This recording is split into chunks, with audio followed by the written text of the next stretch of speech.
Thank you. Thank you for all of you being here, coming here, you traveled all around the world just to be here. And that is so very important. Because one thing they were trying to do in the beginning is to actually isolate all of us. That's what they were trying to do. And my favorite unscrupulous WEF puppet is probably Justin Trudeau, and he coined it. They're just a small fringe minority having unacceptable views at that. It's a no-go. Well, I will have you know, I'm a proud member of that small fringe minority.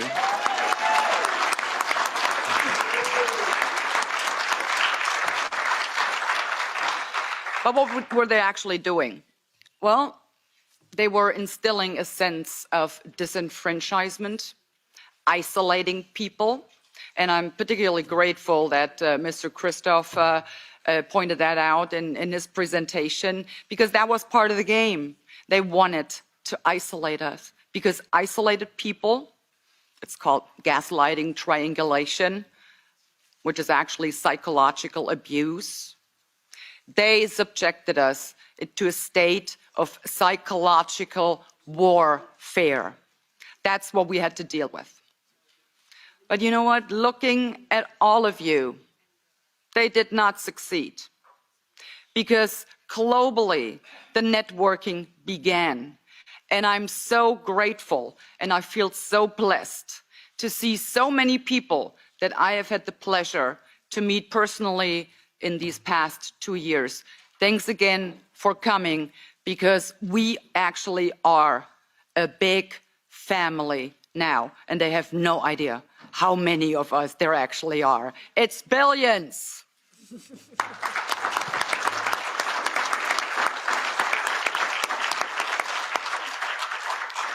But we are really up against a lot.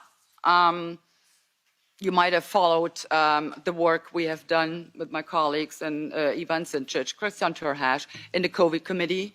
And despite everything we shed light on, despite all the lies, despite all the false narratives, despite all the misinformation, we uncovered and actually forced them to having to admit to, despite all of that, they are still determined to pull through with their plan.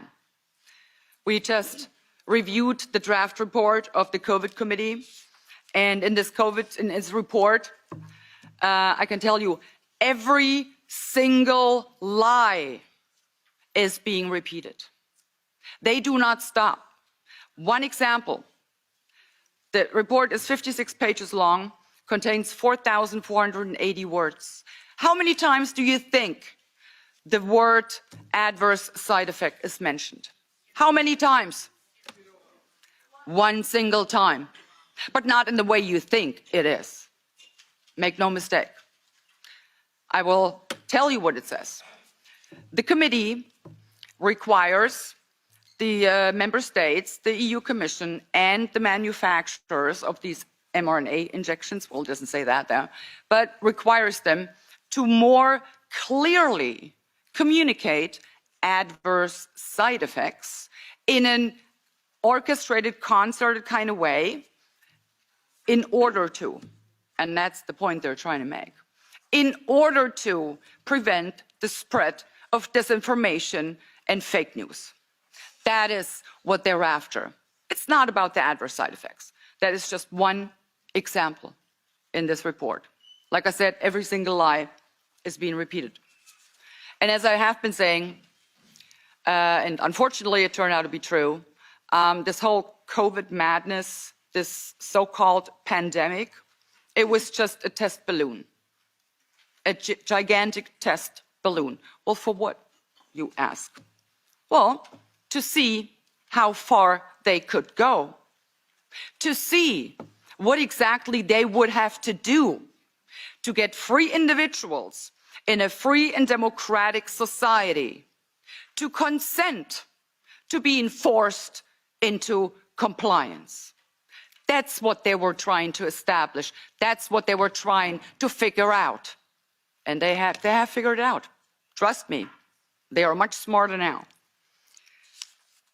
The goal ultimately is to transform our free and democratic societies, into totalitarian societies.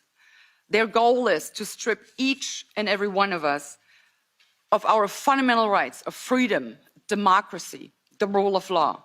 They want to get rid of all of this. And they're robbing us of our identity. Whether it be our national identity, our cultural identity, they won't even stop to rob us of our sexual identity. The very core of who we are, they don't even stop there. This whole COVID thing had never anything to do with public health. It never had anything to do with breaking waves. It always had to do with breaking people in order to make us a part of a mindless, malleable mass, which they can totally control, and we will be completely dependent upon this globalitarian elite. That's what they have in store for us. You're sitting in the EU Parliament, but you can take any kind of international governing body or organization. It is no longer by the people, for the people. From now on, it will be by the globalitarian elites, for the globalitarian elites, and nothing else.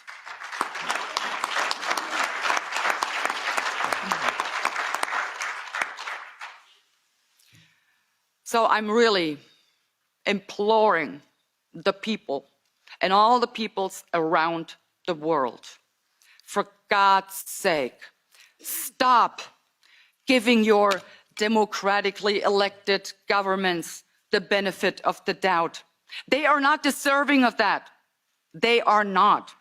Stop rationalizing whatever your government is doing. Stop rationalizing and come up with some good intentions. They have no good intentions. Never. As I said before, in the entire history of mankind, there has never been a political elite concerned about the well-being of regular people. And it isn't any different now. Why should it? Stop giving them the benefit of the doubt. Because I can tell you, you cannot comply your way out of a tyranny. It is impossible. Trying to do so, you will only feed a gigantic alligator in the hopes of being eaten last. But guess what? Your turn will come, and then you will be the one swallowed up. I also have to ask the people, end your silence.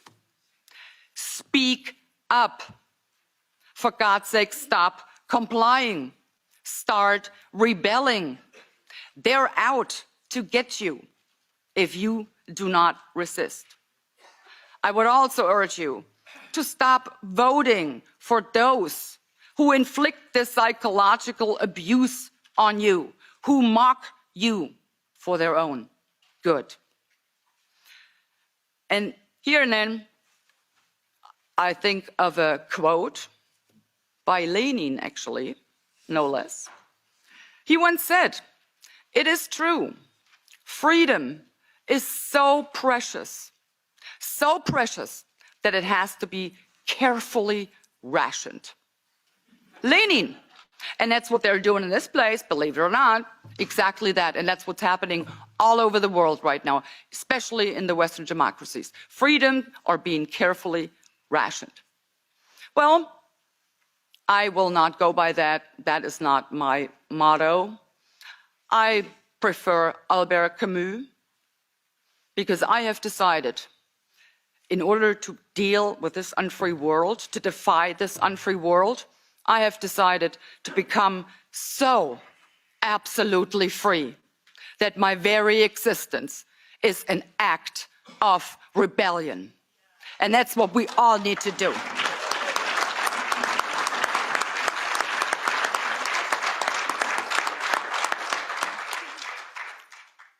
So I will continue to fight, and I'm sure my colleagues will continue to fight the globalitarian elite.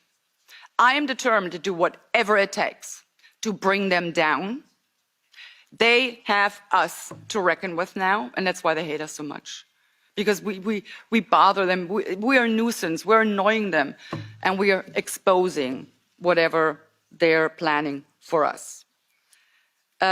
Sometimes it's not that much fun to constantly being accused of, just about everything and anything, but we can at least say, however this pans out in the end, at least we will not stand accused by our grandchildren to having stood by in silence. We will not have to justify to our grandchildren why we were followers. It's not us. We're not followers. We're critical thinkers, and we will expose all of that. So we will not have to answer to our grandchildren why this happened.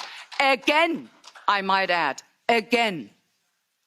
They haven't learned anything. But, and I'm convinced of that small, fringe minority, it is so huge.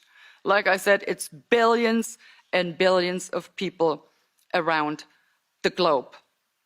So the gaslighting, the psychological abuse, none of this will actually happen.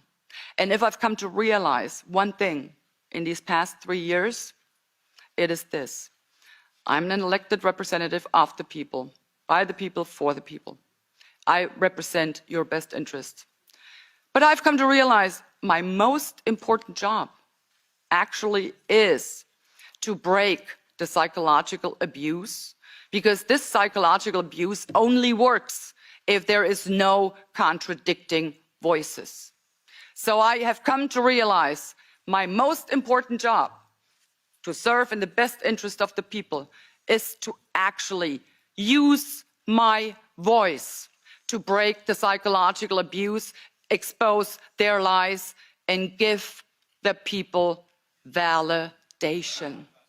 That's what they needed, and that's what they needed to actually stand up, take to the streets, and fight this.